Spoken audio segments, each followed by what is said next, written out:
All right, variance, a statistical measure that tells you how data varies from the average value. So basically, it's going to help determine information about your data set depending on the mean. And we have this really interesting formula that I will try and walk you through.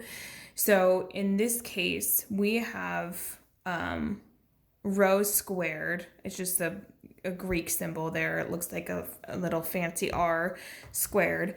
What we have is a bunch of different things that refer to your data set.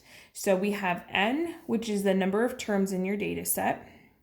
We have this x with the bar on top. That's just your mean value. So honestly, when you start out by finding variance, the first thing that you should find is your mean, because that's going to come into play for this, even if it doesn't ask you to. You also have your individual x value. So depending how many you have, you'll do this however many times. And then lastly, you'll have the sum of all those values squared.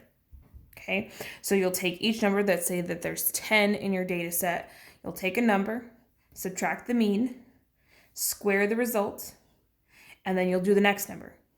Take your next number, term number 2, subtract the mean, square the result, and then you're going to add all of those pieces together. So if you have 10 numbers in your data set, you'll end up doing this 10 times and then dividing by the number of terms in your data set.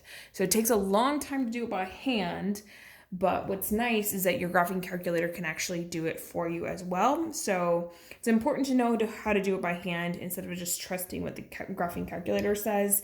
So yeah.